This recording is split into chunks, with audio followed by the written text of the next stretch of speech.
날씨가 쌀쌀해지고 낙엽이 뒹구는 거리를 건너라면 지난 한 해를 돌아보게 됩니다.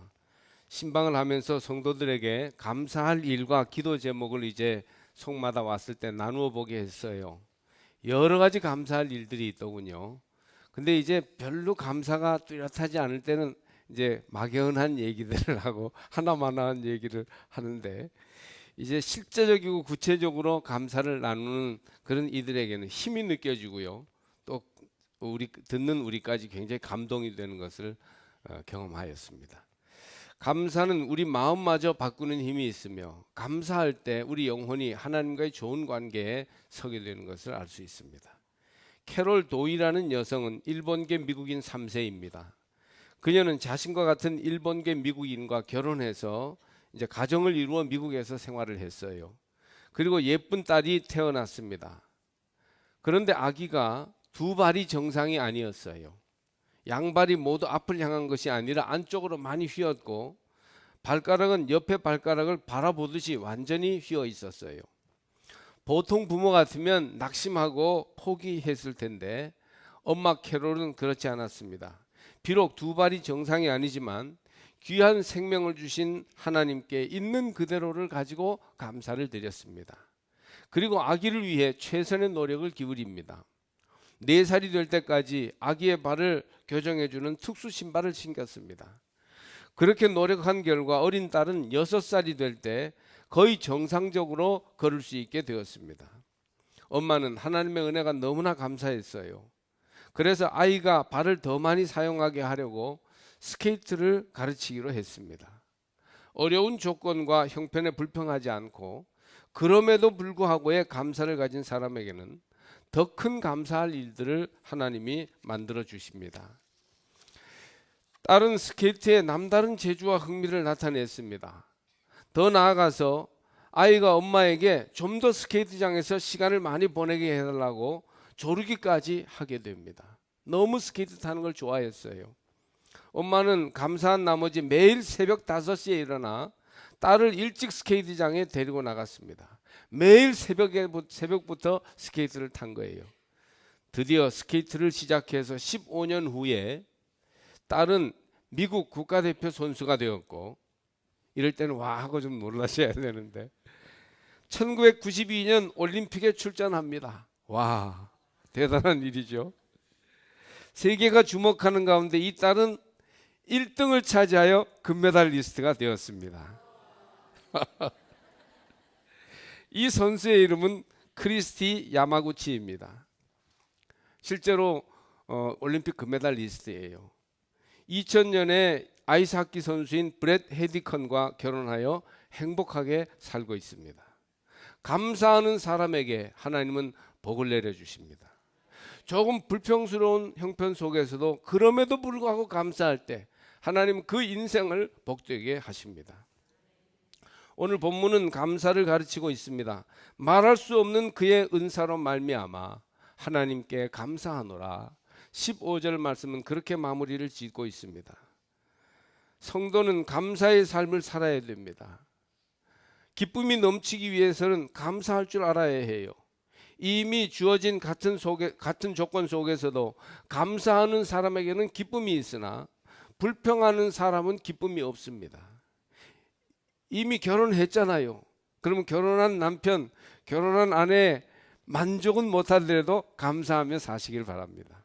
그래야 그 가정의 기쁨이 샘솟을 수 있어요. 마틴 루터는 말하기를 마귀는 만성적인 불평불만자이다, 그렇게 말했어요. 우리가 자꾸 불평불만하면 마귀와 닮아가는 것이고 나도 모르는 사이에 마귀를 불러들이게 되는 것입니다. 또한 감사할 때 평안이 있습니다.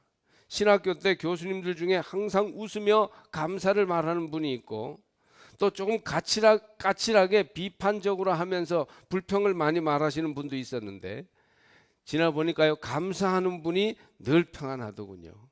굉장히 까칠한 교수님이 있었는데 실력도 있고요, 정말 정직한 얘기만 하셨는데도 불구하고 나중에 우리 감리교단에서 출교당하셨습니다. 이렇게 감사할 때 마음도 평안이 있을 뿐 아니라 인간관계도 평화가 임하였음을 저는 기억합니다. 감사하는 사람은 인간관계가 잘 풀립니다. 남편에게 감사하고 아내에게 감사하면 부부 사이가 화목합니다. 선생님에게 감사하고 지도자에게 감사하면 공부가 잘 되고 미래가 형통합니다. 또 하나님은 감사하는 자를 복되다 하십니다. 할렐루야. 무엇보다 건강의 복을 주십니다.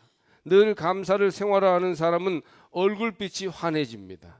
마음과 육체는 밀접한 관계가 있기에 결국 마음의 건강이 몸의 건강으로 나타납니다. 감사를 생활화하는 사람은 피부도 빛나고 화장 안 해도 아름답습니다. 화장빨이 잘 받는 것 같습니다. 감사함으로 마음이 기쁘고 평안하면 결국 몸도 건강하여 활발하게 생활할 수 있어요. 건강은 감사하는 자에게 찾아옵니다. 감사합니다. 감사 요법으로 생활하십시오. 몸과 마음이 아울러 건강하게 변화할 것입니다. 감사하면 일이 잘 됩니다. 감사하는 자에게 사람이 붙고 감사하는 사람에게 물질이 붙습니다.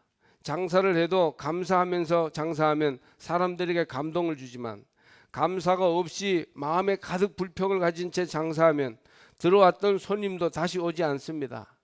사람에게 나는 친절하게 웃고 대하는데 무슨 소리야 할지 모르지만 벌써 마음속에 있는 불평이 어떤 형태로든 나타나게 되는 것이에요. 가게에 가서 뭘 한 가지를 사더라도 이상하게 정이 가고 또 오고 싶은 곳은 대부분 주인과 종업원이 물건에 대한 자부심을 가지고 사람들에게 감사하는 곳입니다. 감사하면 같은 물건이라도 더 빛이 나고 음식 맛도 좋아집니다. 초조하면서 걱정하면서 장사하는 곳에는 사람들이 부담이 돼요. 그러나 베푸신 은혜에 감사하면서 자신 있게 사업하면 여러분 틀림없이 일이 잘 될 줄 믿습니다. 사람들의 마음은 욕망으로 눌려 있고 누군가에게 시비를 걸고 싶어서 안달입니다. 불평하는 마음은 찌르는 가시와 같아서 그것을 호주머니 속에 넣어 놓아도 때가 되면 뚫고 나와 찌르고 쏘게 됩니다. 그러니 마음 자체를 바꾸지 않고는 이 찌르고 쏘는 말을 막을 방법이 없어요. 온갖 방송과 인터넷 매체와 모임과 단체의 소문과 비평들은 겉으로는 정의와 공익을 내세우지만 서로 공격하고 불평하며 찌르고 아프게 하는 무서운 싸움판을 벌이고 있습니다. 감사하는 사람, 감사하는 따뜻한 말이 정말 그리운 시대가 아닙니까? 사랑하는 성도 여러분, 먼저 하나님께 뜨겁게 감사하고 서로에게 감사하는 사람들이 되시기 바랍니다. 마음에 품은 감사가 말과 행동으로 나타나서 주변 사람들이 감사를 함께 나눌 수 있는 그런 삶을 살아가시기를 바랍니다. 그런데 감사는 어디에서 올까요? 우리가 감사하겠다고 작정하면 감사가 흘러 넘칩니까? 아니에요. 감사도 은사입니다. 가만 보면 우리 마음에 감사를 주시는 것은 하나님이 주셔야 합니다. 우리가 작정한다고 감사해야지 한다고 감사가 우러나오지 않아요. 이런데도 내가 감사해야 돼 하면서 더 불평하게 됩니다. 불평하는 악습은 저절로 고쳐지지 않습니다. 감사하는 마음, 기뻐하는 인격이 있고 불평하는 마음, 원망하는 인격이 있습니다. 성서는 감사가 하나님의 은혜에서부터 온다고 가르칩니다. 하나님이 능히 모든 은혜를 너희에게 넘치게 하시나니 이는 너희로 모든 일에 항상 모든 것이 넉넉하여 모든 착한 일을 넘치게 하려 하심이라. 8절 말씀이에요. 말할 수 없는 그의 은사로 말미암아 하나님께 감사하노라. 그렇게 오늘 본문 끝은 마무리 짓고 있죠. 그렇습니다. 하나님이 은혜를 주셨음을 깨닫게 될 때 감사할 수 있습니다. 하나님의 은혜가 감사의 원천입니다. 은혜로 말미암아 우리는 감사할 수 있어요. 은혜 아니면 살아갈 수 없네. 오늘 좀 이따 찬양도 부르겠지만 하나님의 은혜가 우리를 살게 하며 우리를 감사하며 기뻐하게 하는 줄 믿습니다. 감사할 수 있음은 하나님의 은혜가 우리 가운데 부어졌기 때문입니다. 은혜가 임할 때 우리 마음속에서부터 감사가 우러나오게 됩니다. 이것이 성서가 증언하는 바요, 성도들의 삶이 보여주는 진실입니다. 설교를 준비하면서 감사의 주제는 자칫하면 너무 상투적인 교훈이 될까봐 설교 준비하기가 사실 너무 어려웠습니다. 그래서 설교집이나 수필들을 보면서 마음의 산책을 했어요. 그러다가 요즘 기독교계에서 크게 부흥한 분당 세된 교회 소강석 목사님의 장모 칠순 기념 간증집을 보았습니다. 10여 년 전에 칠순을 맞이한 목사님 장모 되시는 권사님이 청상과부로 세 자녀를 데리고 어렵게 살던 이야기를 적어 놓았더군요.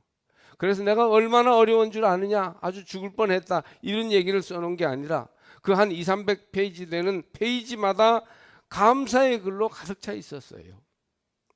물론 사위 소 목사님이 2만 명이 모이는 큰 교회 목사님이고 여러 가지 교회의 사역과 함께 당신도 개척 때부터 큰 역할을 하여 함께 영광을 누리고 있으니 감사할 일이 많겠지만, 그분의 감사는 무슨 외적인 결과로 인한 감사이기보다는 하나님의 베푸신 은혜가 바탕이 된 감사였어요.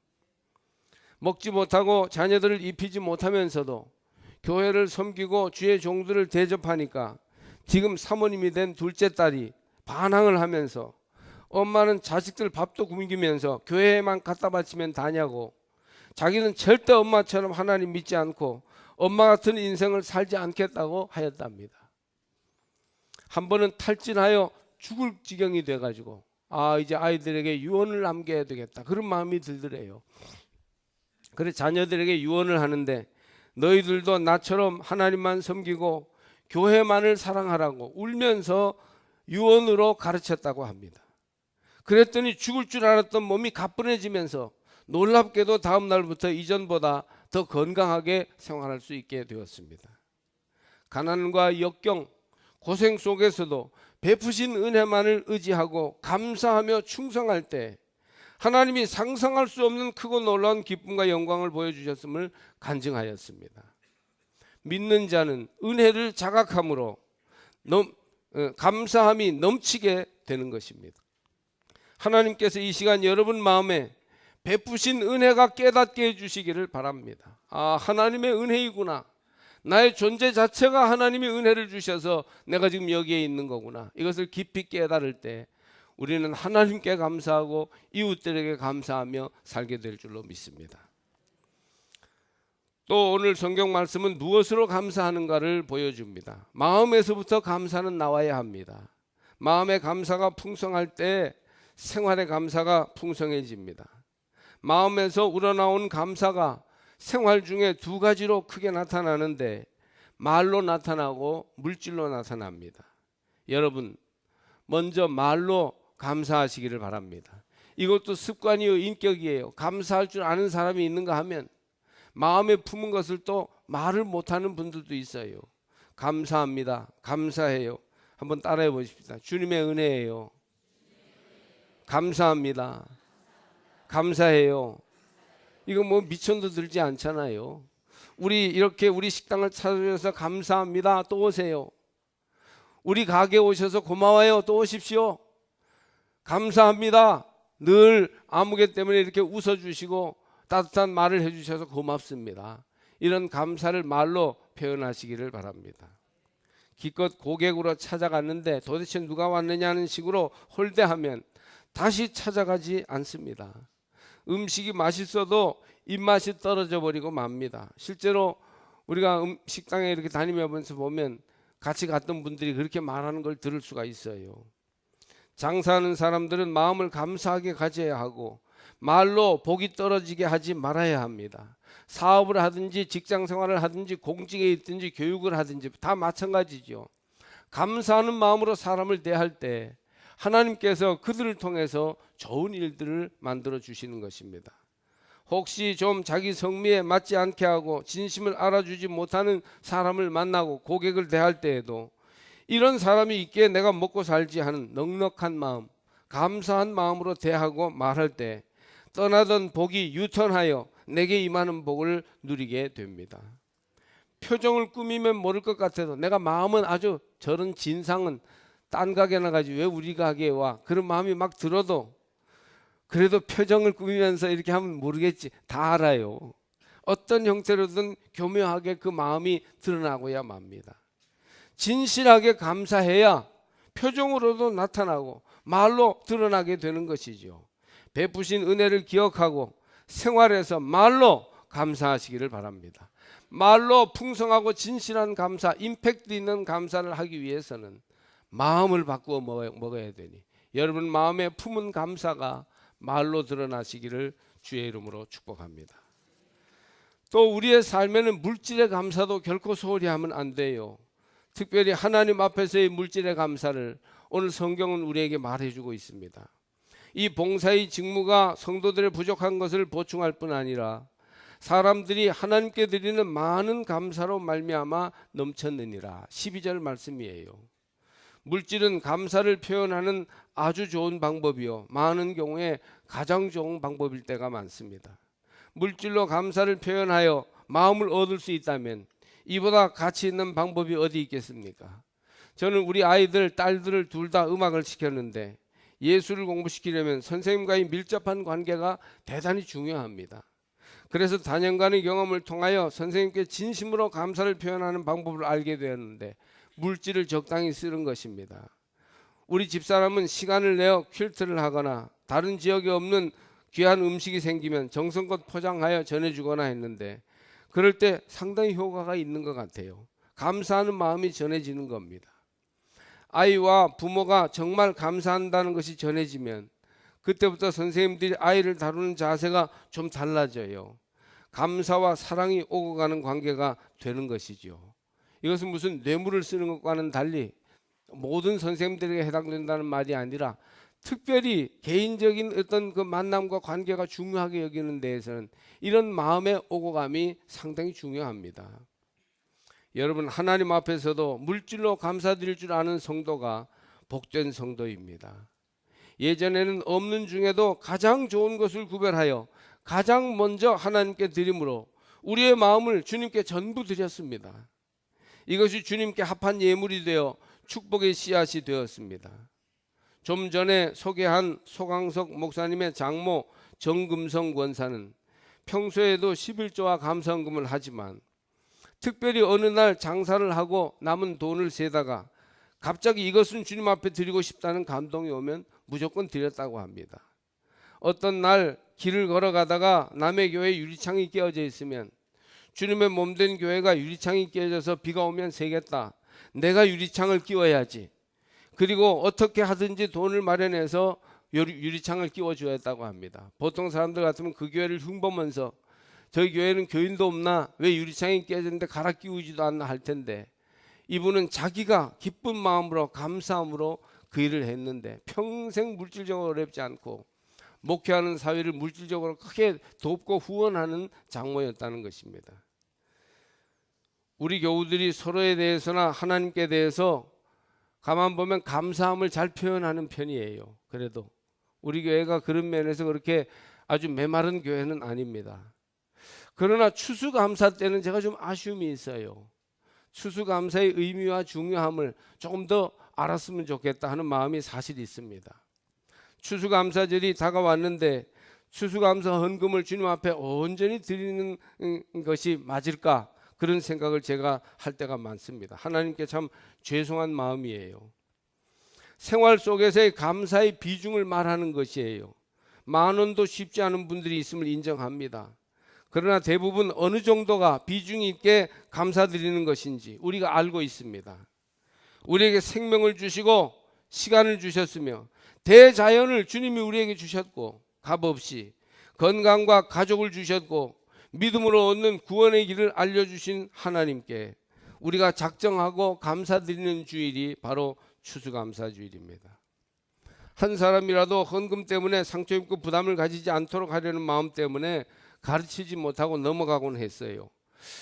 올해는 좀 그런 문제를 꼭 일깨워 드려야 되겠다. 그리고는 또 넘어가고 그렇게 했습니다.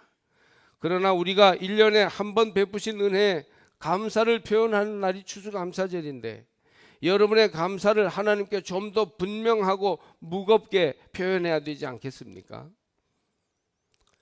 강문호 목사님이 어느 해 추수감사절에 그런 생각이 들어서 감사절 전에 교인들에게 이런 이야기를 솔직하게 했답니다.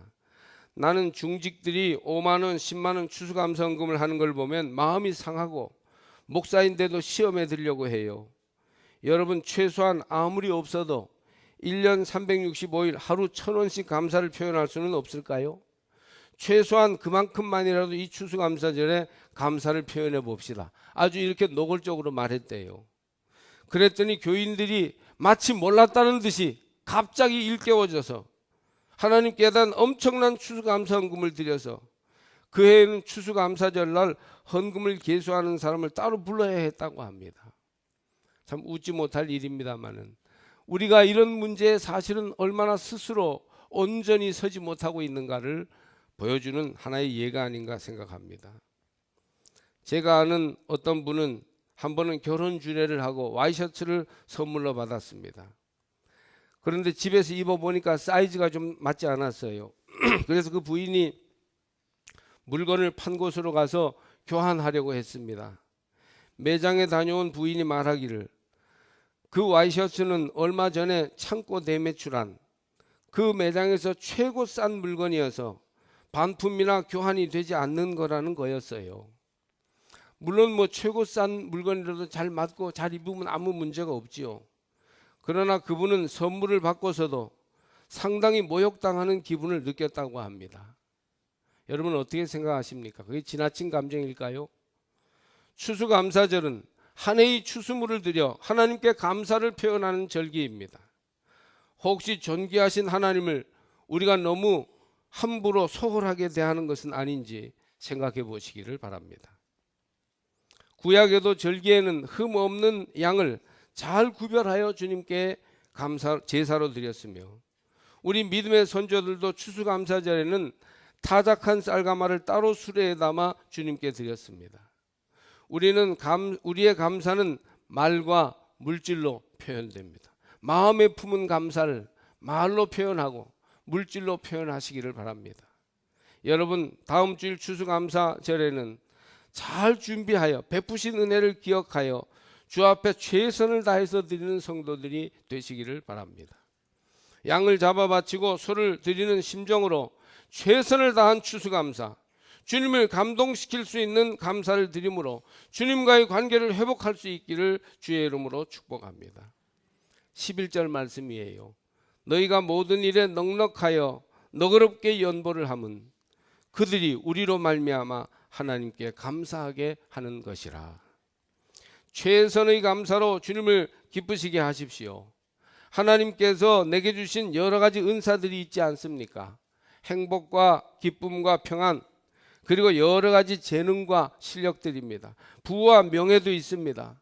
우린 많이 이제 하나님이 축복해 주셔서 분단된 상태, 전쟁이 끝나지 않은 상태인데도 불구하고 세계에서도 부끄럽지 않게 살만한 나라가 되었어요. 이것을 가지고 이룬 우리 삶의 열매들을 기쁘게 주님께 드리며 주님을 영화롭게 하시기를 바랍니다. 주님께 드려 넘치는 감사를 표현하는 절기가 바로 추수감사절이에요. 은혜를 깨닫고 주님께 감사하며 그 감사를 가족과 이웃에게도 나누는 그런 복된 성도의 삶을 살아가시기를 주의 이름으로 축복합니다. 각각 그 마음에 정한 대로 할 것이요 인색함으로나 억지로 하지 말지니 하나님은 즐겨내는 자를 사랑하시느니라. 7절 말씀이에요. 여러분의 삶에서 감사를 회복하십시오. 삶이 형통하게 될 것입니다. 우리가 하나님께 넘치는 감사를 드리기 시작할 때 막힌 부분이 열립니다. 보이지 않는 초월적 은사와 축복이 임하게 될 것입니다. 다시 한번 바울처럼 고린도 교인들처럼 고백하시기 바랍니다. 말할 수 없는 그의 은사로 말미암아 하나님께 감사하노라. 아멘.